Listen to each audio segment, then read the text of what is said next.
We're going into our second year of doing this. Very exciting, all different parts of Joliet and the surrounding area and what makes the history interesting about those areas. So tonight we're talking Cherry Hill. What and where is Cherry Hill? It is a 100-acre parcel that lies between Cherry Hill Road, Route 30, Gauger Road, and the Norfolk and Western Railroad tracks. At one time, this area was known for abundant cherry orchards, hence the name Cherry Hill. We can go to the next slide. Okay. The land originally belonged to the Potawatomi peoples. Their leader, Chief Shabana, would visit nearby at Gauger Crossing. The Potawatomi were known to be friendly Native Americans. Chief Shabana was a member of the Ottawa tribe who became chief of the Potawatomi. He helped protect white settlers during the 1832 Black Hawk War and warned them of danger to come. So if we can go to our next slide. And this is just a nice wide shot of Cherry Hill. Got that Saturday right before the snow got really, really bad. So as we're talking about Cherry Hill, it's probably one of the oldest spots in our area. The land was acquired by the government in 1825. That's 5 years before we had an influx of white settlers arriving in the Hickory Creek area from out east. The purchaser of the land was Judge John Davidson. Davidson bought the land, but he did not move here until 1834. He built his home opposite the Gauger place near Rock Island Railroad. Davidson died before his house was finished. The judge also owned 1,000 acres that was sold to the Higginbotham family and now is the land that makes up Pilcher Park. Davidson is buried at Mound Cemetery, also known as Rudd Cemetery, which we'll talk about in a little bit. Davidson is credited with naming his tract of land Cherry Hill for the cherry orchards. We can go to the next slide.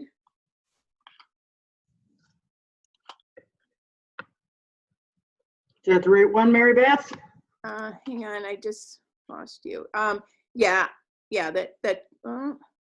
All right. So as I was saying, the settlers started out in this area with log cabins on the land. When they came here, they came at the end of summer. They weren't prepared for winter. By September, they already had a good frost going. The winter of 1830 to 1831 was very harsh, with 3 feet of snow falling in just December of 1830. Most of the settlers lost their livestock at this time. We can go to the next slide. Okay. Major Thompson built a home on the land after the Civil War. We are looking at one of the bars, but I'll get to that in a moment. It was a square frame home with wide porches and had a cupola. 43 trees were on the ground, including a walnut taken from Mount Vernon that had been planted by George Washington.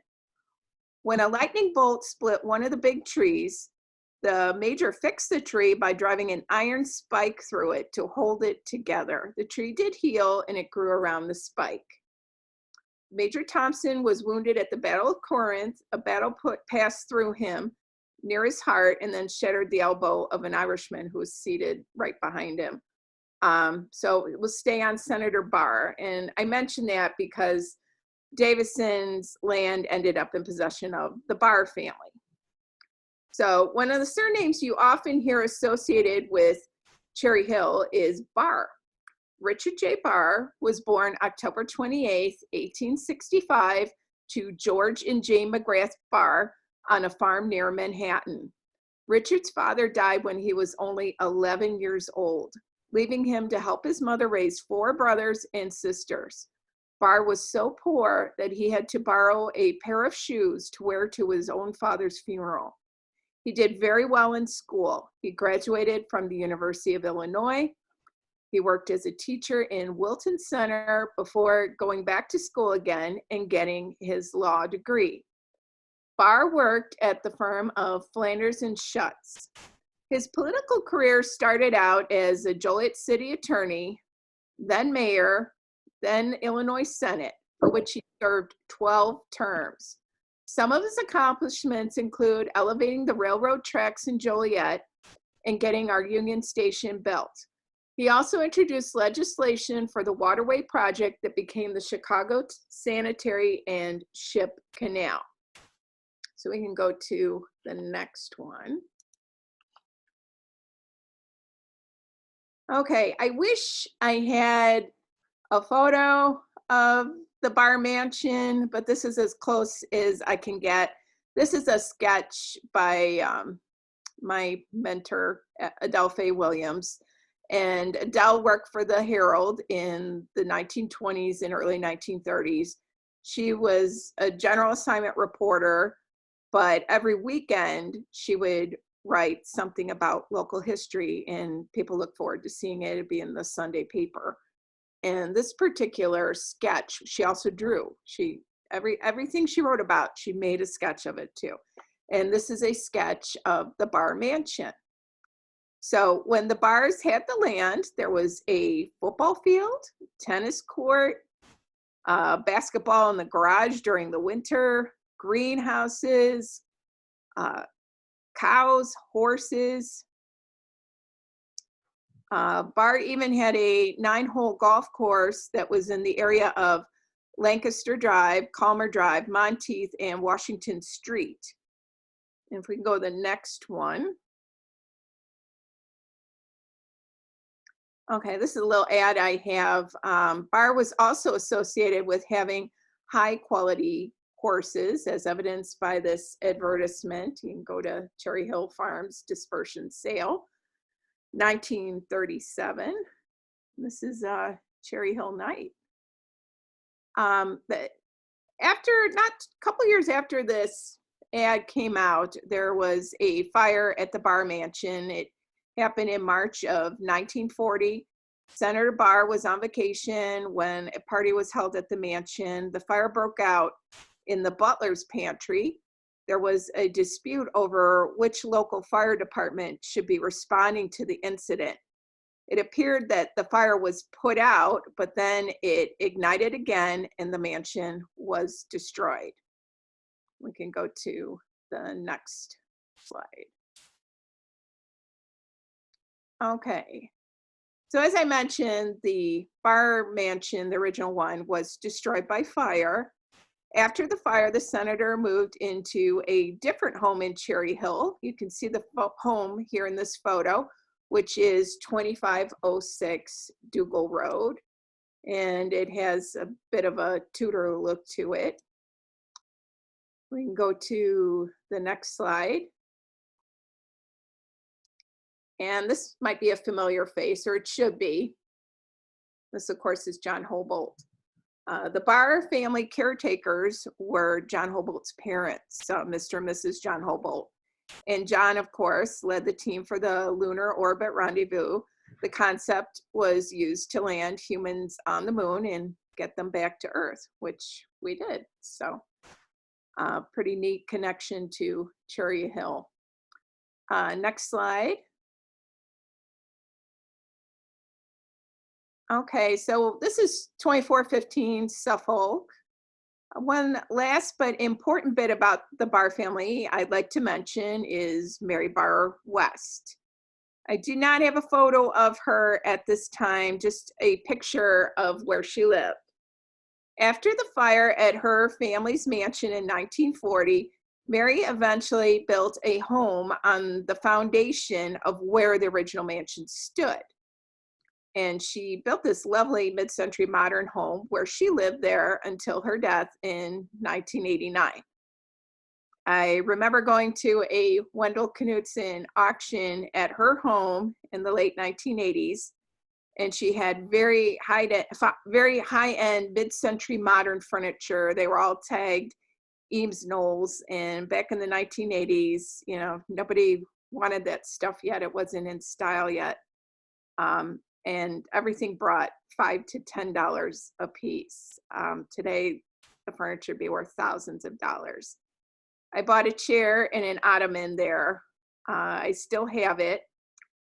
But back to Mary, her love of local history was so impressive that there was a preservation award made in her name through the Joliet Historical Society. I cited her and this award when a group of us successfully fought to save her ancestors' home, the Duel Mansion on Union Street in Joliet, when it was up for demolition a few years ago. We can go to the next one. Okay. This cemetery, some people call it Mound Cemetery, some people call it Red Cemetery. On Cherry Hill Road, there is an old pioneer cemetery.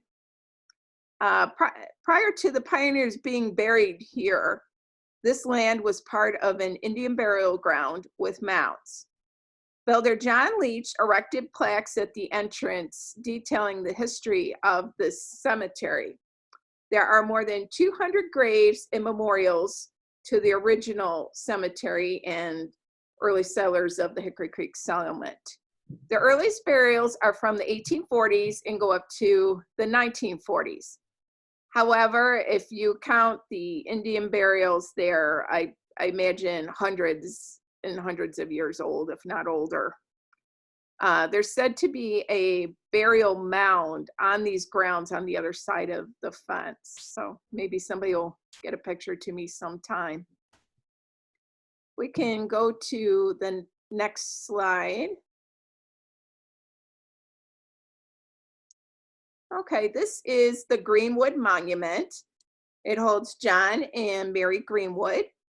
John was a farmer and school supervisor. They had 13 children, and only 3 of their children survived to adulthood, which was fairly common back then due to a lack of good medicine and medical treatment. So people would have big families.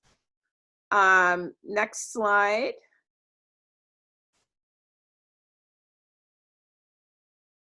Okay.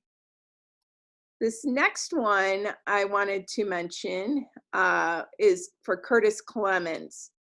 For many years, people used to say that this particular marker was a relative of Mark Twain's. Even the Joliet Herald's John Whiteside did an article many years ago trying to see if there was a connection, but apparently there isn't.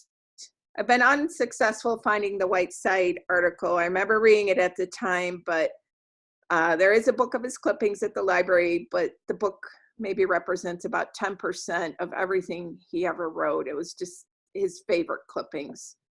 So when the Sun-Times sold the Herald, they did not give Shaw Media the online archive. So it's very hard to find specific articles unless you know the year and the month that you're looking for. I'm still searching for an article he did about a pioneer cemetery in Joliet at Reed and Jefferson.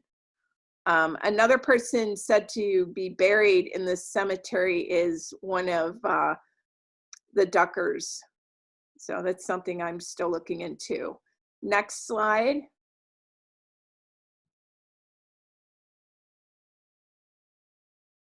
Okay, and this is the Calvin Seward plot. Seward was born around 1812 in Cherry Valley, Otsego, New York. When he came here in 1846, Seward owned a 160-acre farm with livestock. He was married to Sarah Van Duzen. We can go to the next one. Seward, along with Alicia Noble, the Higginbothams, the Kirchhoffs, Osgoods, Greenwoods, Wheelers, Browns, and Rudds, lobbied the state to officially incorporate the cemetery, and it was approved in February of 1855, and it was called Mound Cemetery at that time. Next slide. Okay, Sarah and Clement Brody. These are the earliest known burials of white settlers in Mound Rud Cemetery. You know, as I mentioned earlier, there's about 200 graves that we know of here, but there's nowhere near that amount of headstones, unfortunately. I recall being here in the late 1980s before Mr. Leech got it cleaned up and looking great as it does now, that some of the graves were even opened at that time, which is a shame. Let's go to the next slide. Some other names I should mention here. Rossiter Rudd, he was the superintendent of the cemetery. The Rudds came to this area in the 1840s with their roots in Rutland, Vermont and Indiana. They were active in boating, running the first boat on the canal. The family was tied with another early settler, Abijah Cagwin. Rossiter Rudd married a Greg, and there are Greg markers in the cemetery. The Rudds were active in the Universalist Church. And let's go to the next one.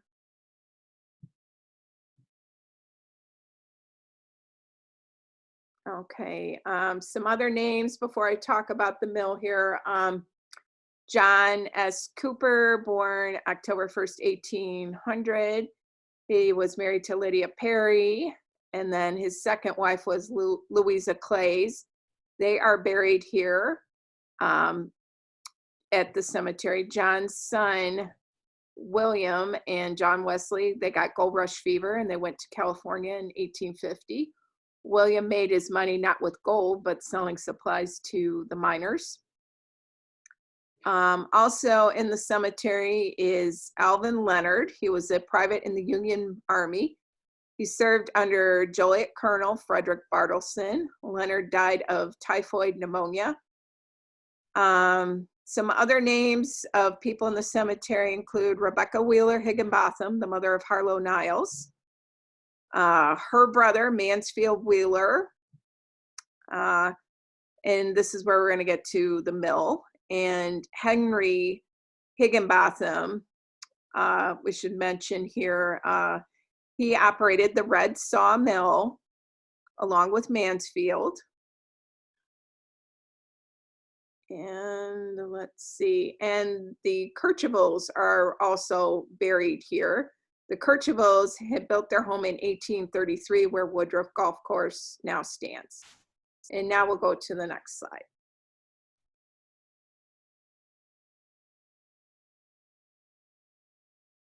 Okay, so as I mentioned, we'll talk Higginbothams here. We'll start out with the senior Higginbotham, Henry Dumont Higginbotham. He was born January 10th, 1806 in Oneida County, New York, and died in 1865. In 1834, Henry Higginbotham and his wife, Rebecca, traveled from New York by covered wagon and settled here. He started out by building sawmills, and he used water from Hickory Creek. Local farmers would come from afar to bring their corn and wheat to be ground at Higginbotham's mill. Fellow pioneers referred to the Higginbothams as Uncle Henry and Aunt Rebecca.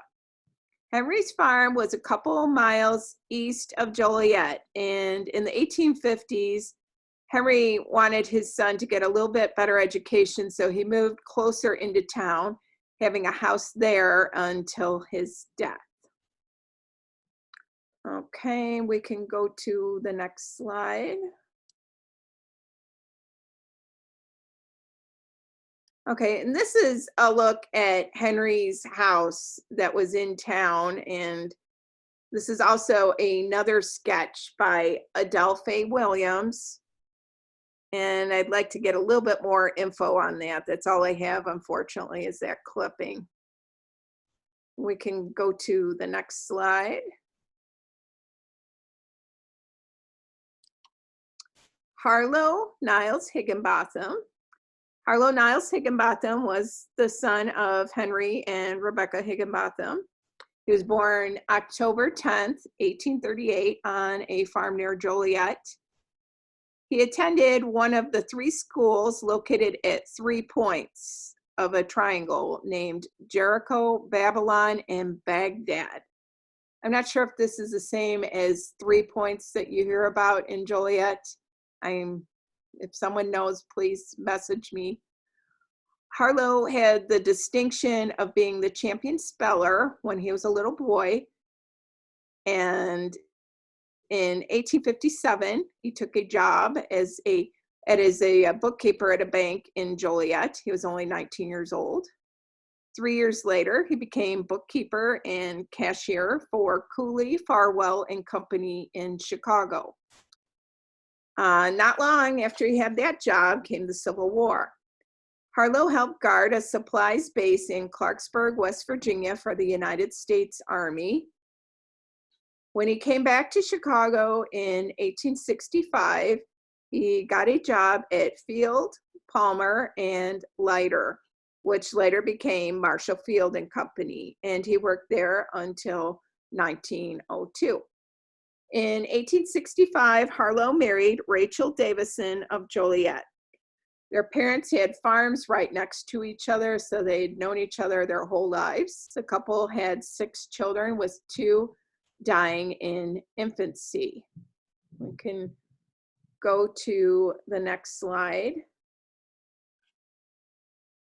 Okay, this is one of the many versions of Marshall Field and Company. This is out of an old Marshall Field and Company catalog I have. I don't believe this is the one that was there when the fire happened, but I'm using it for reference. We can go to the next one. And here's an idea of just the quality. I mean, I think most of us here remember going to Marshall Fields and just having a little bit of the best of everything there. Next slide.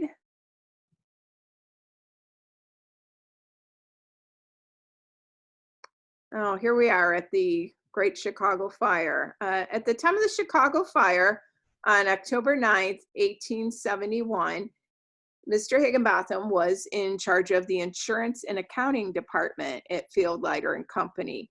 He was only a grunt employee at the firm, but he was very ambitious and very enterprising.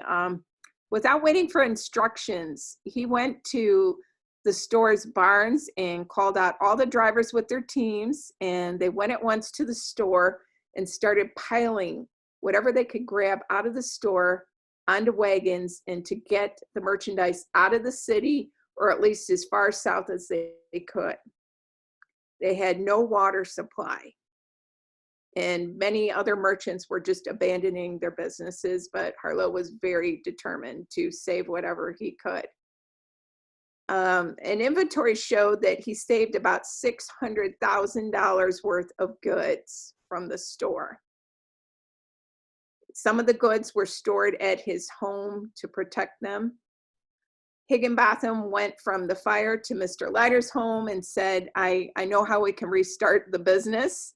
And this is when everything was still burning, but he was already thinking ahead. And Mr. Leiter, just said, oh, give it up. Chicago's done. You can't save it. And he told Mr. Leiter that he would take charge of the goods and have them inventoried so that they would know what was saved, what was missing. Some of the goods went to Valparaiso, Indiana. They also sent someone to Indiana to stop goods from coming here, the goods that were due to come from the East Coast to go into the store. He said, had somebody go there and say, stop, don't take this stuff to the store now because we have the fire. So that saved some of the new merchandise as well. Some of the other things he did, some of the merchandise went to his parents' house. Bookkeepers went to stay there. He just moved around as much as he could to save them money and save their business. Higginbotham was rewarded for his efforts. He was made a partner at the store. We can go to the next slide. And then this is a photo of more of the aftermath of the Great Chicago Fire. So it really is a miracle that the city was able to rebuild back then and be successful as it is today. We can go to the next slide. And, perhaps these pictures from this antique Marshall Field catalog were some of the things that got saved during the fire. Who knows? Next slide. Okay, now we're going to talk about the 1893 World's Fair, also known as the Colombian Exposition. Mr. Higginbotham had made quite a name for himself with helping Field and Leiter during the fire and his hard work at the store.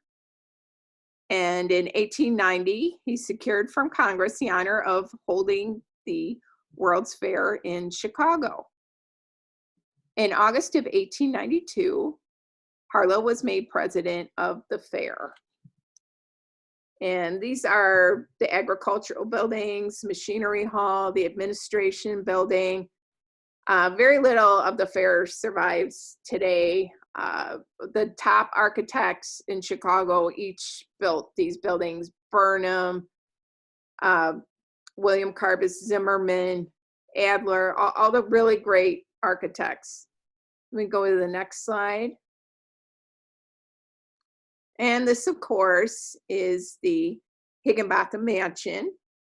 It was designed in 1895 by famed Chicago architect Daniel Burnham, who also incidentally designed our beautiful library on Ottawa Street in Joliet.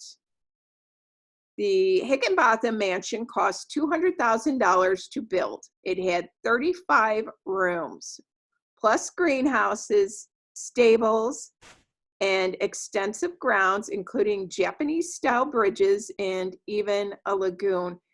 And when you look at the greenhouse in the top right corner, you can see how similar it is to the architecture from the fair.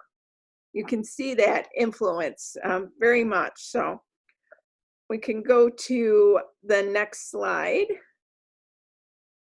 And this is an obituary of James Hartshorn. I got this obituary and the following two photos, which I'll talk about in a minute, from his great-granddaughter, Kathleen Boyle Phillips. She knew I was doing my talk tonight, and she was very generous to share this material. Her great-grandfather, James, was born in Shropshire, England, and he was a renowned florist. He was the florist for the World's Fair, the very best. And because of this work at the fair, Higginbotham offered him a job to just work solely for him. Let's go to the next photo. And this is a photo from Kathleen Boyle Phillips. And this is what her grandmother called the mushroom house. This was on the Higginbotham property in Joliet. I mean, it just looks like something out of a movie when you look at it. There's still remnants of the garden left to this day, but not as much as this, obviously. We can go to the next slide. And this is another photo from Kathleen Boyle Phillips, from her great-grandfather, of people strolling at the Higginbotham Mansion grounds here in Joliet. And it looks very, very lush, very lavish for its time. We can go to the next slide. This is a photo of Harlow's daughter, Florence Higginbotham Crane. She was very active in the suffragette movement. She served on the executive board of the Chicago Equal Suffrage Association. And her sister married Joseph Medill. Medill is always a name associated with journalism. I went to Medill School of Journalism at Northwestern. So all the children married into prominent families. The next slide. I wanted to show the mansion again for context.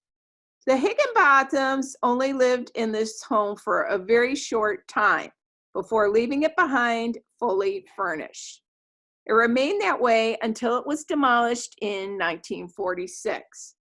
The mansion had a series of tunnels under it that led to all the outbuildings. At one time, people said that the tunnels had something to do with slavery, but the house was built long after that, so no. One of the outbuildings included a stable, which was full of artifacts from the Colombian Exposition, including suits of armor, guns, and statues. There are still people around today who remember going in the old mansion, and there have been many reports of it being haunted, at least what's left on the grounds. Sometime in the late 1970s or early 1980s, my mother's late friend, Barbara Sina, was called to look at an antique dollhouse that was once in the mansion. Barb used to buy for various museums across the country. And the dollhouse belonged to a woman who worked as a servant for the family. Supposedly the family decided they wanted it back when they heard she was willing to sell it.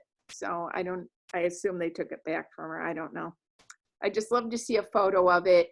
And for the record, I did reach out to the Higginbotham family. I was hoping I would hear back from them for the talk, but I'm not going to give up. I will try again. Next slide. This is an article I found from 1906. Harlow Higginbotham was involved in a tax dispute with the city. He filed an injunction stating that his home was now in Chicago and that he was no longer a Joliet resident. In his paperwork, Higginbotham said he quit living in the house in January of 1905. The paperwork said that the home no longer had a clock in it, nor a watch, nor diamonds, nor jewelry, not even a sewing machine. This seems to contradict many stories of children and young adults who explore the home shortly before it was demolished. A lifelong friend of mine who is worth his weight in gold for old Joliet stories knew of someone who took a clock and a dresser out of the house. The current Harlow Higginbotham lives in another home on the property with his family. Next slide.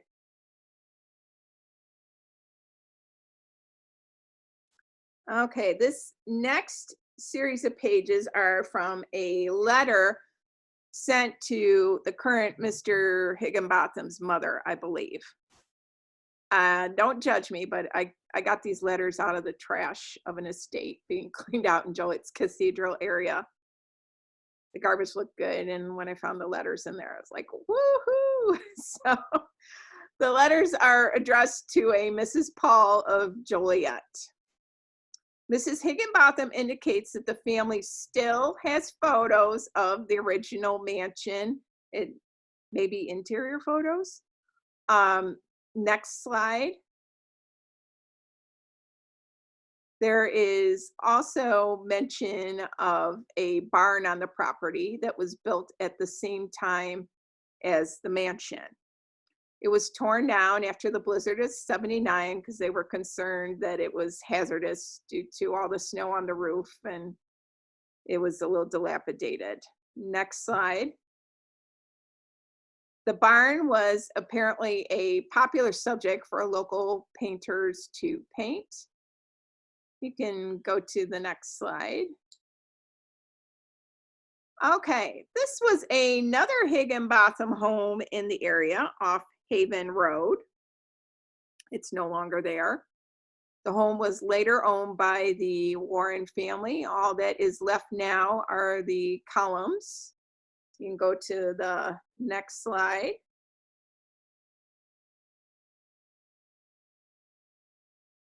Okay, and yeah, here's a little look at the columns. But lots of stories about the columns. They're obviously concrete. People had said they were marble. They're not marble. And there's been a dispute about Higginbotham or Warren, but they were Higginbotham first. Next slide.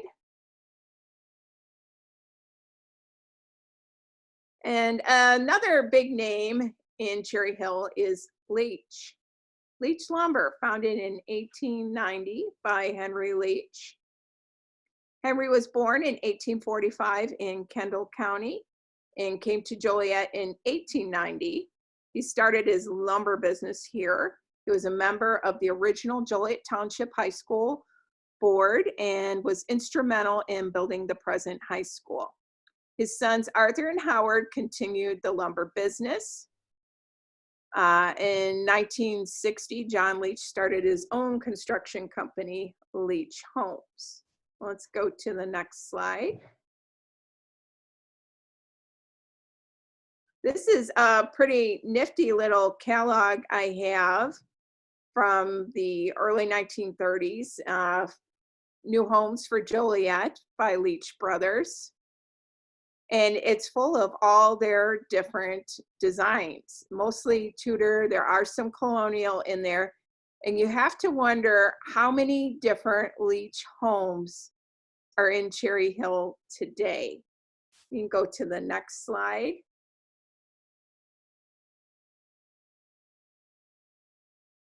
And these two, the Ansley and the Allerton, are examples from the catalog. The Allerton looks almost a dead ringer for a home on Cornelia Street in Joliet that I talked about over the summer when I gave my Tudor talk. It's almost exactly the same. We can go to the next slide. And this particular model, design 14060B, looks very similar to a home on Glenwood Avenue in Joliet. We can go to the next slide. And here's some more details about this particular design. You can see the floor plan for it with living room, sun parlor, kitchen, dining room. And next slide. Okay. Oh, go back one. Okay, 2453 Duel. Duel was one of the first roads laid out in the neighborhood. And of course, as I mentioned earlier, it's named after Dr. Duel. And this particular home was designed by Leech and owned by Paul Leech. Shoot.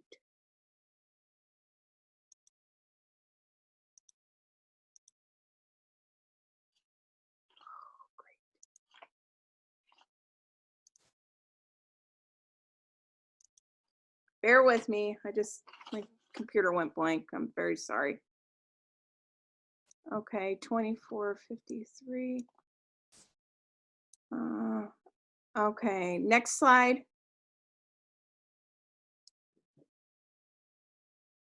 All right, this is the Dr. and Mrs. Axel C. Ekman home.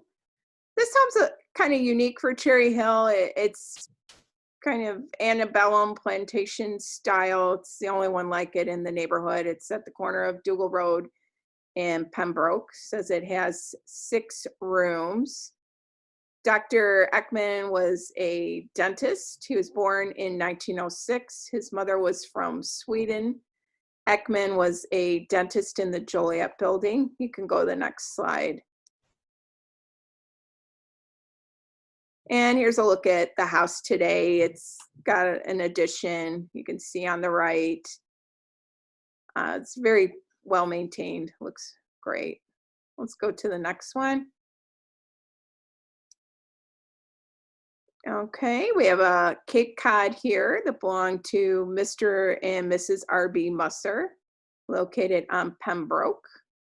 And Matt Gregory is the builder. You'll often hear the name Matt Gregory with many of the mid-century modern homes. Matt Gregory built a lovely mid-century modern at Larkin and Black. He also built a few other houses on Larkin, 415 Larkin. I believe he also built Dr. Kennedy's home on Route 6. We can go to the next slide. And this is Mr. and Mrs. David Lent's home under construction. Let's see what I have for notes on the Lentzes. David was born in New York in 1890. He was superintendent of McKenna Mills. And go to the next one.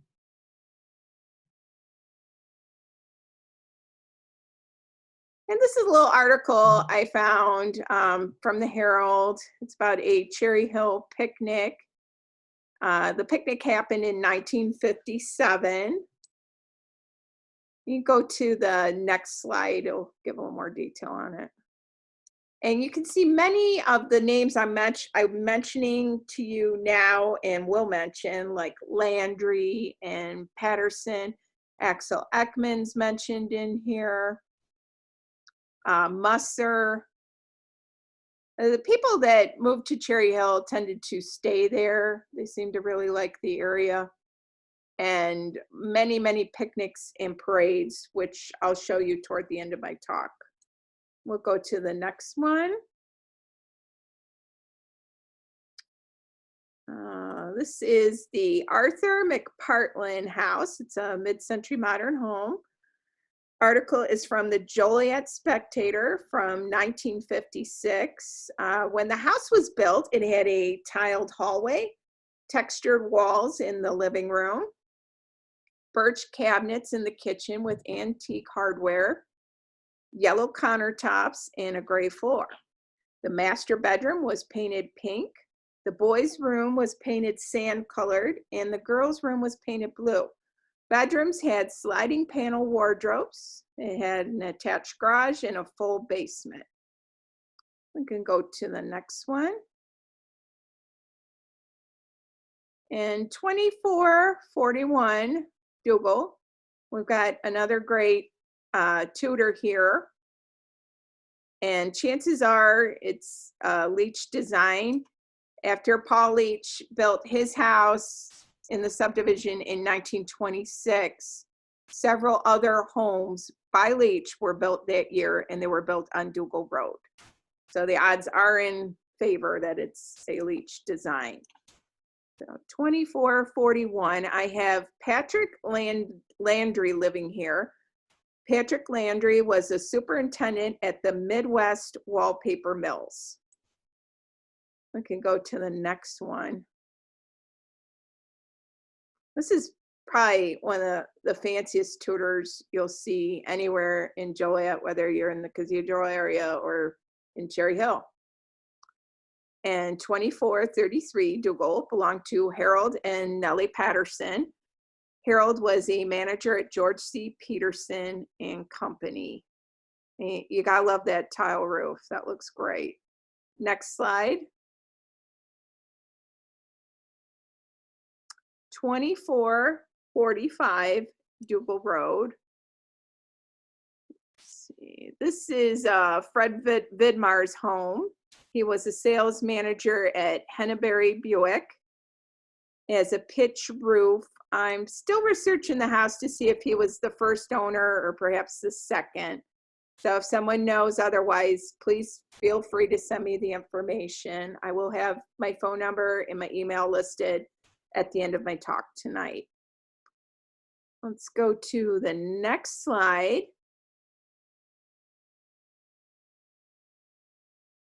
Okay, 2500 Duel. We have a really great colonial here. And the earliest owner I can find for it is Robert and Beverly Welsh. They owned Welsh Waterproof Block Company. And I think the home now belongs to Rudiger's, one of the Rudigers. And you notice it's right next to Senator Barr's second house in the subdivision, because I recognize the garage matches the house. You can go to the next one. Okay, 2605. This is the Roy Davidson home. Roy was born in 1887. He owned Davidson Cafeteria, which most people associate with the Rialto Square Theater here in downtown Joliet. His cafeteria actually predates the theater. He opened it in 1914, and his motto was serving coast to coast excellent food. This is another great Tudor home. Next slide. This is a 4-square, and it's on Cherry Hill Road. It's 56 Cherry Hill Road. I had quite a bit of trouble trying to figure out the original owner of this. I have a Thomas J. Henneberry living there, but when I looked him up in my directory, I found him living at many different addresses prior to this. So this is one that will need a little more digging at some point. But it looks to be probably one of the oldest homes in the neighborhood. Probably had a farm with it at one time. Let's go to the next one.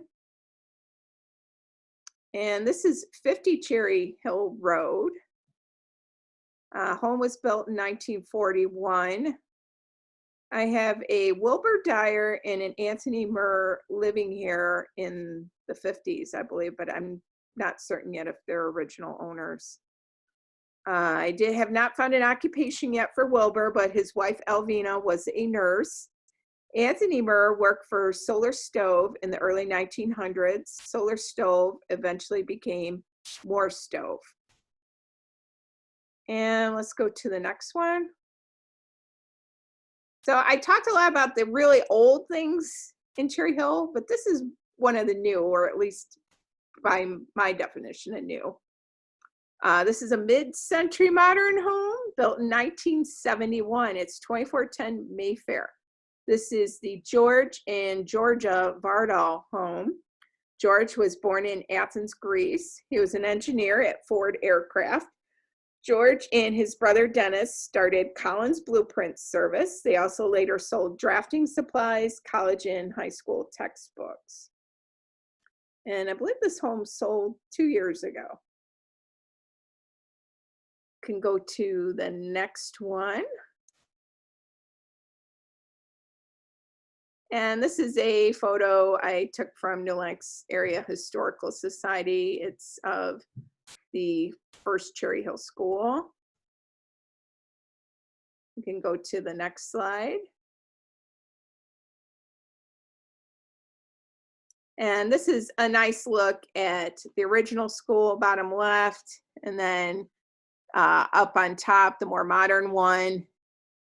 Give a little bit of history here. In the first school, which was a one-room school, grades were taught by Alma Lee Thornburg, grades 1 through 8.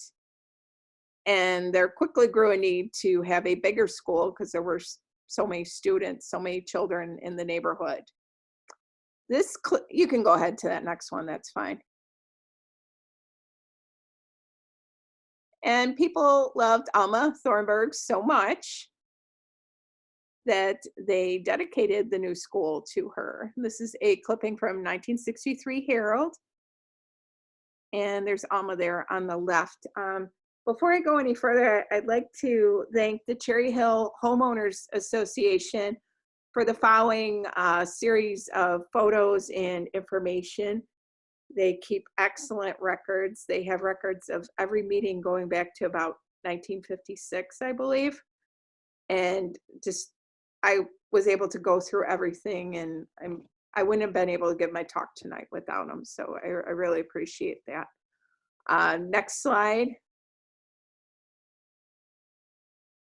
And this is a clipping from the Herald, 1957, of some Cherry Hill children celebrating Halloween. And we can go to the next one. And one of the things about Cherry Hill, at least from the mid-50s onward, is everyone who lived in the neighborhood was active in their homeowners association. They had Christmas parties, they had dances, they had picnics, and multiple parades throughout the year. This particular photo is from 1965 for a party they were having, winter social. We can go to the next one. And this is from 1964. Got some children there with the flag. Getting ready for 4th of July. Can go to the next one.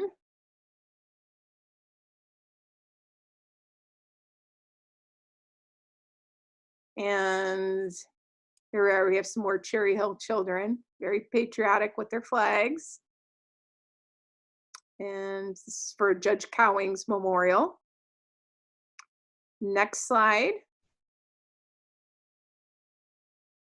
Go back one. So I don't have a year for this one. I got this one from Homeowners Association. It's looking like maybe 1970s or late 1960s. We got a little boy dressed up for the Halloween parade as Uncle Sam. We can go to the next one.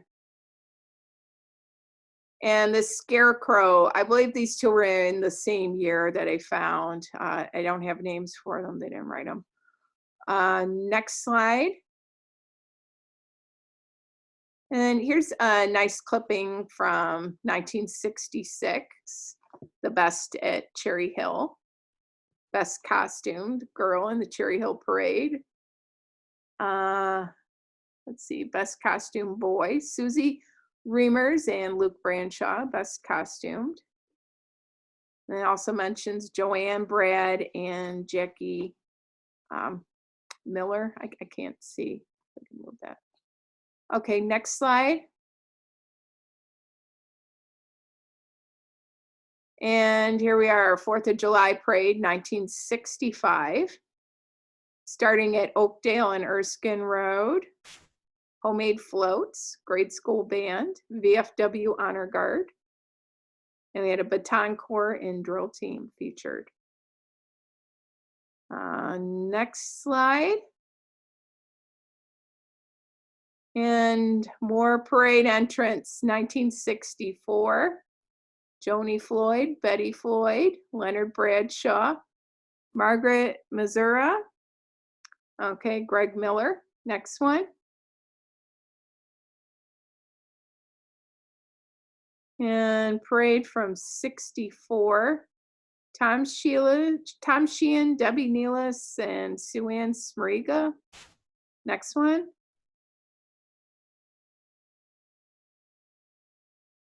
And that brings me to the end of tonight's talk. Next month is Ridgewood, another very, very old part of town with lots of history. I want to hear your history. You don't have to have some famous relative. I want to hear people's everyday stories. If you have photos, email them to me.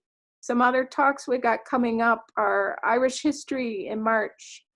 We're also going to cover Oakwood Cemetery. Going to go back to the St. John's area in the fall. We're also going to cover more of the East Side, plus supernatural Joliet area phenomenon, vintage style. So email me, call me. It's a landline, so no texting. If you don't get a hold of me, it's okay to nag me. Thank you so much. Thank you, Mary Beth, and thank you to all those people out there in Joliet who want to learn about the history of the neighborhoods. We hope to see you again in some coming months for some upcoming programs. Thank you very much for your attention this evening. Bye-bye. Bye-bye.